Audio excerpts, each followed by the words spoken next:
2019년 사랑의 교회를 소개합니다 라는 제목으로 하나님 말씀 증거하도록 하겠습니다.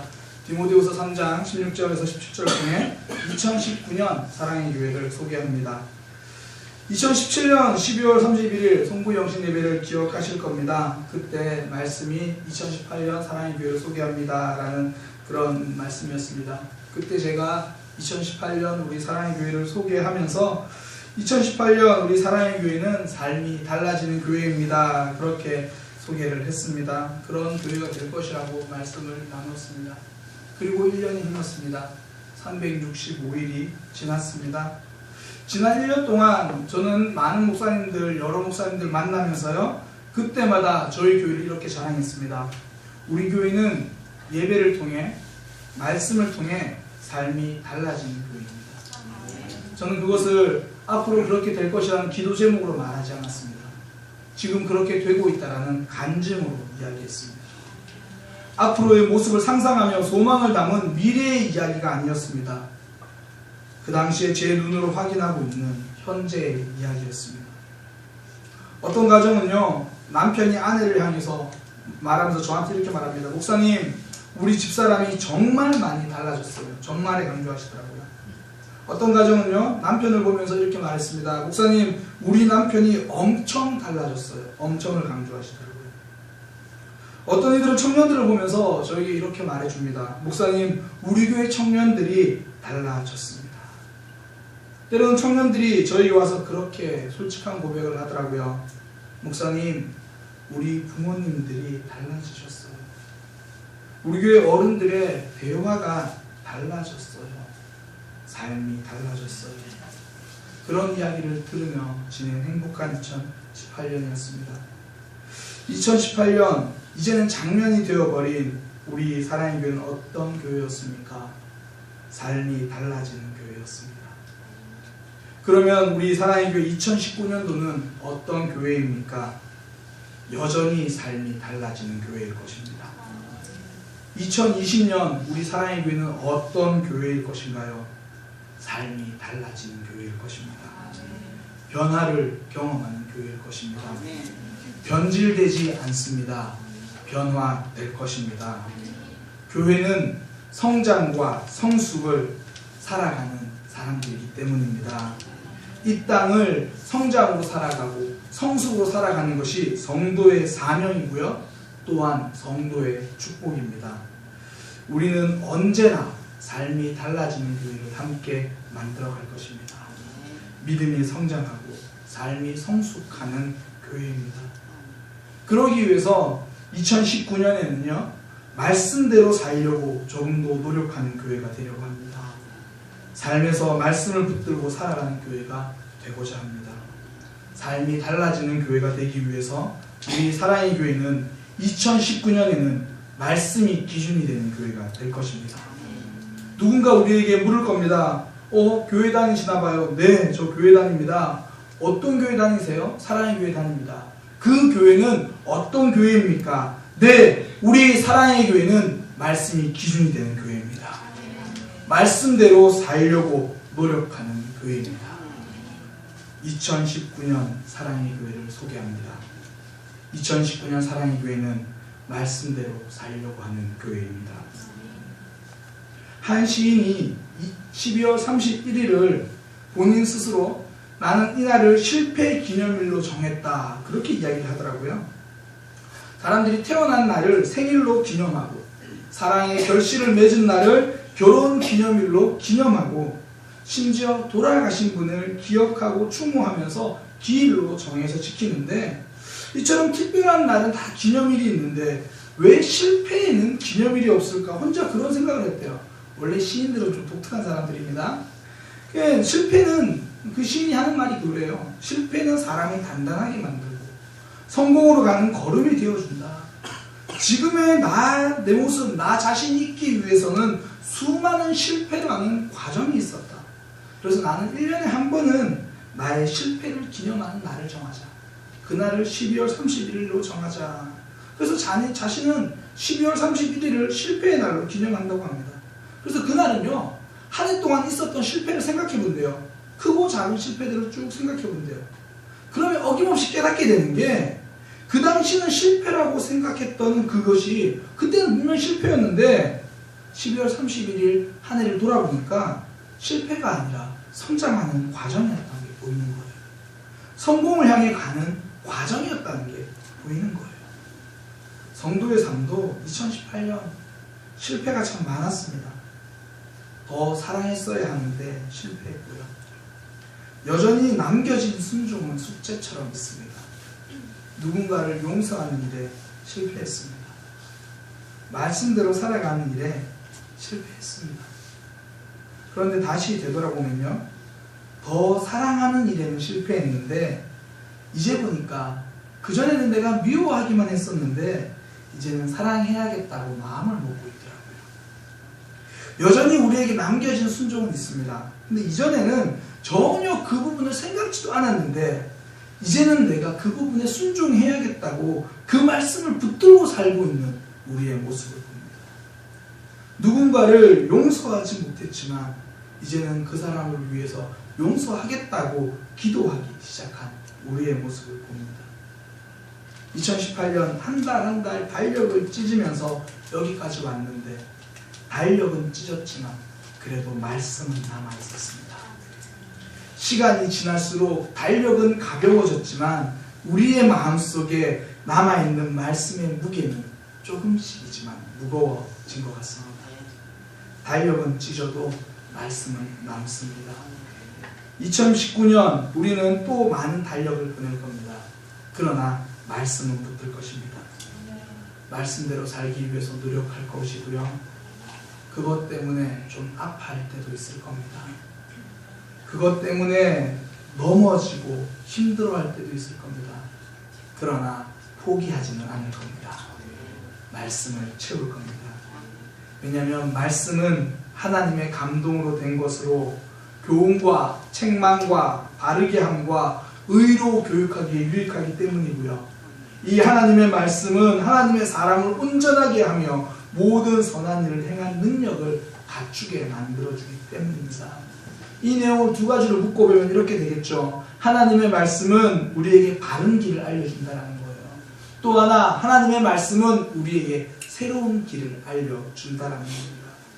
말씀은 바른 길을 알려줍니다. 교훈, 책망, 바르게 함, 의로 훈련하는 거 모두 바른 길을 가도록 알려주는 겁니다. 우리는 바른 길 그러면요, 마음에 드는 생각이 좀 갑갑함이에요. 융통성이 없고 고지식하고 뭐 그게 좀 사실 떠올라져요. 바른 길. 제가 아는 한 세무공무원이던 집사님이 계시는데요. 그분의 아내가 되는 그 집사님은 명절 때마다 하는 일이 있대요.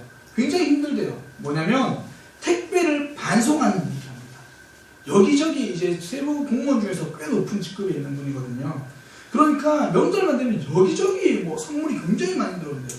그러면 명절 연휴 기간 동안 오로지 하는 일이 일일이 반송시키는 일이에요. 다 반송시키는 거예요.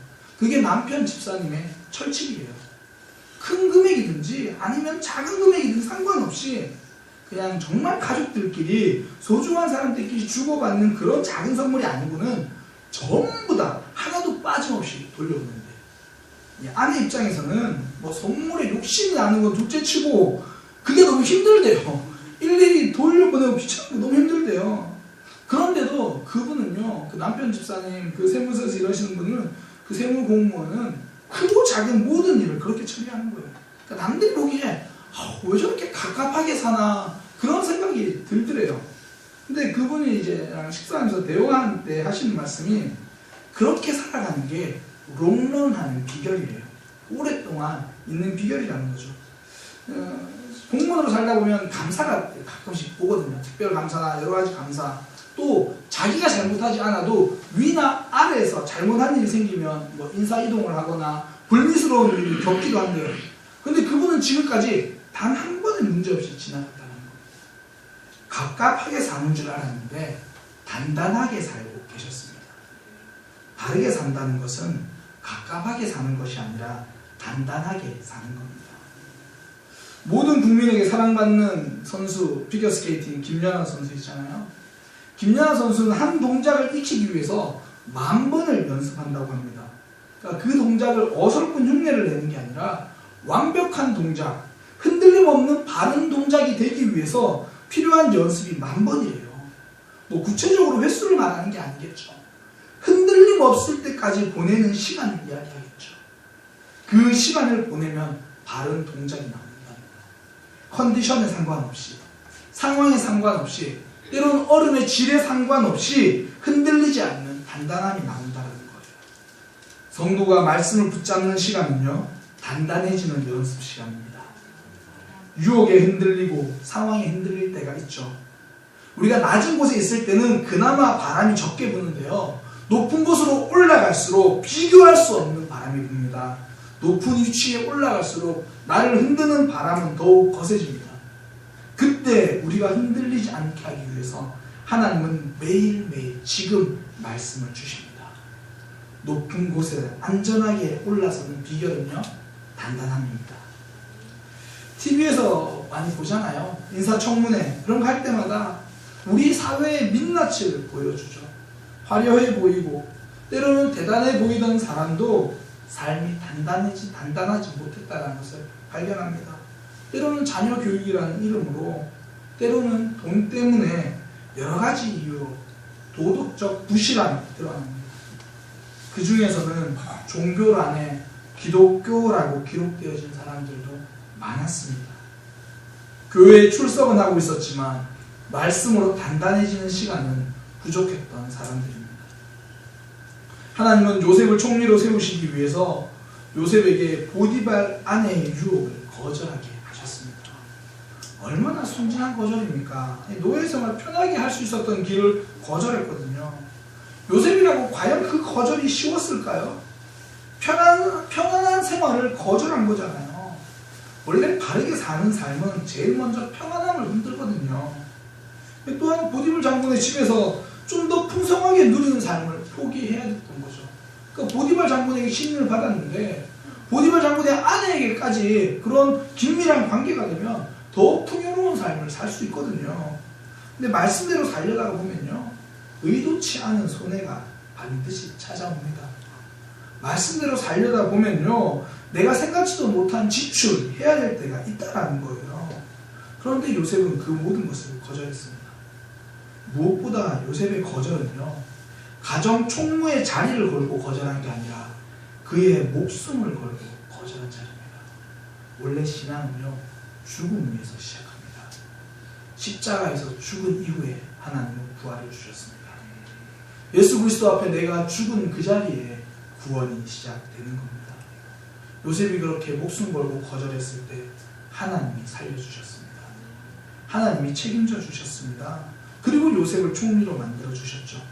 더 많은 것을 가지고도 흔들리지 않도록 붙들어 주신 겁니다. 바른 길을 선택하는 성도의 삶은요, 하나님이 단단하게 붙들어 주십니다.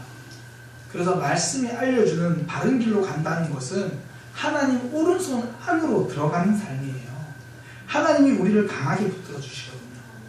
더 이상 흔들리지 않도록 만들어 주십니다. 성도는 이 하나님의 손에 붙들려야 위로 올라가도 흔들리지 않는 삶이 되는 거예요.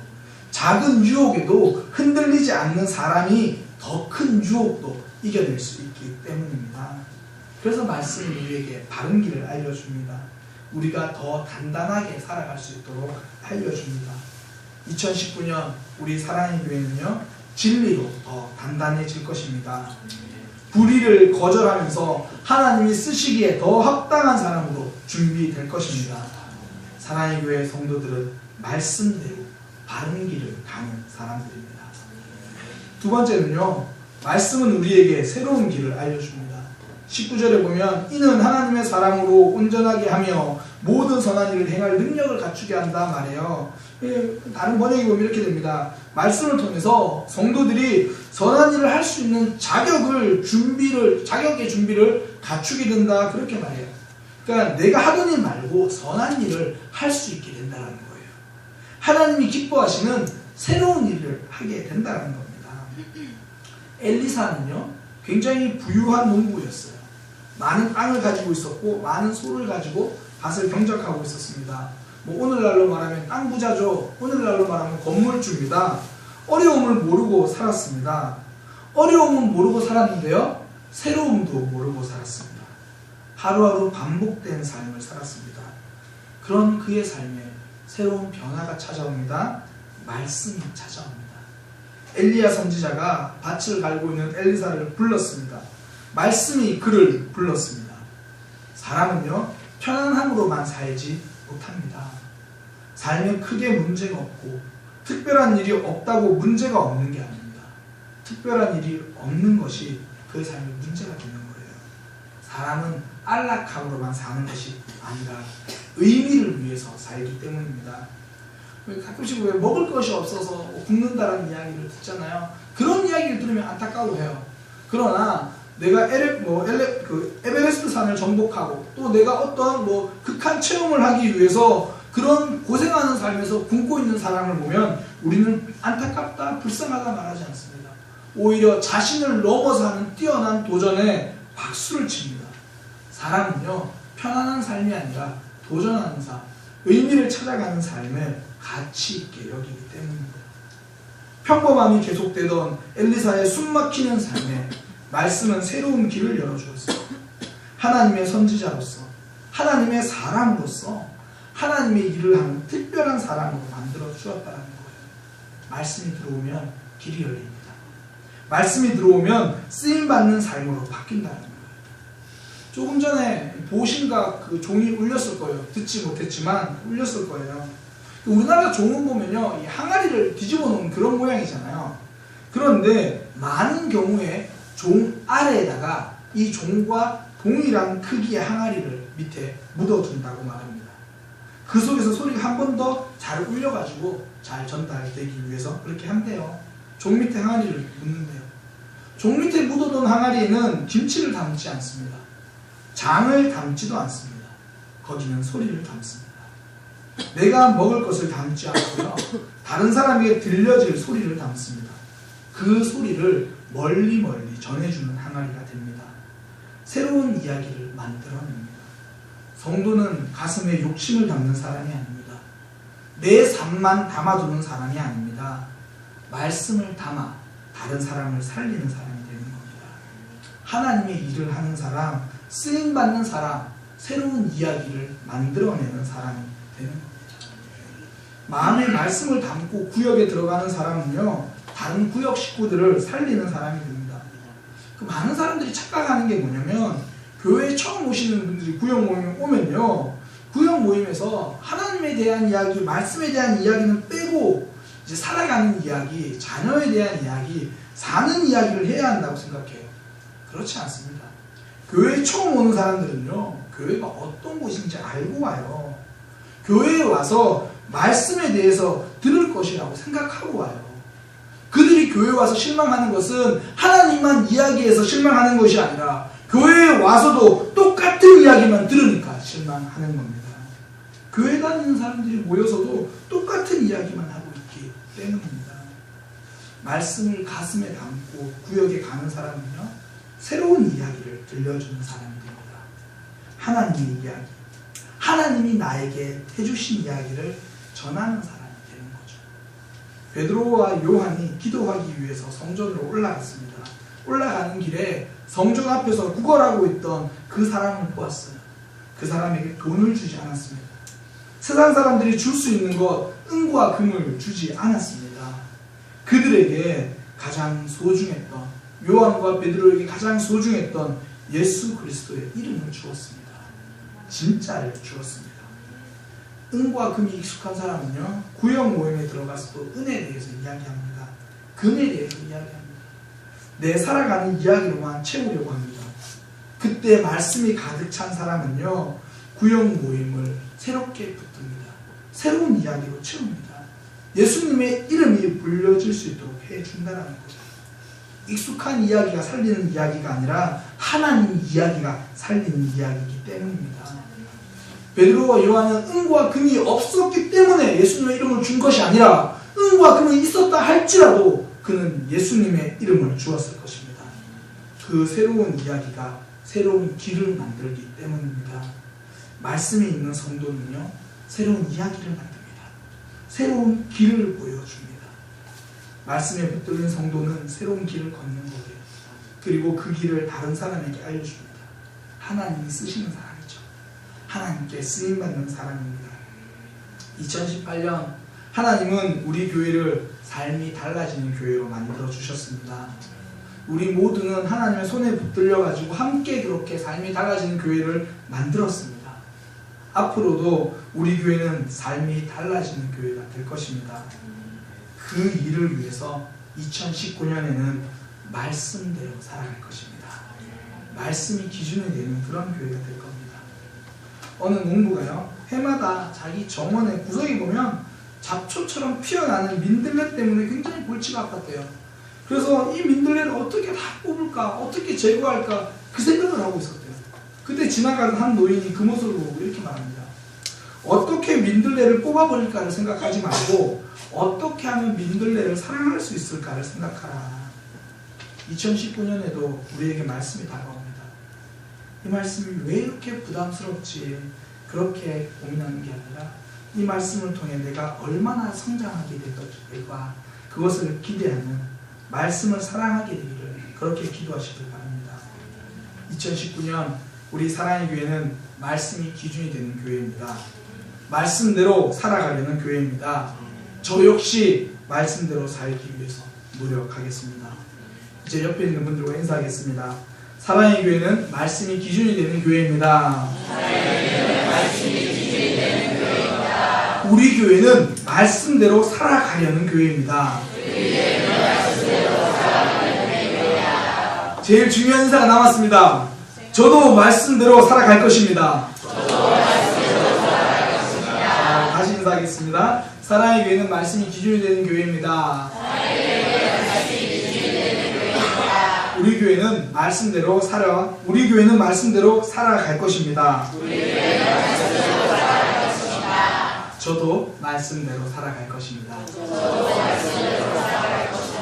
여기서 제일 크게 인사하셔야죠. 저도 말씀대로 살아갈 것입니다. 기도하겠습니다.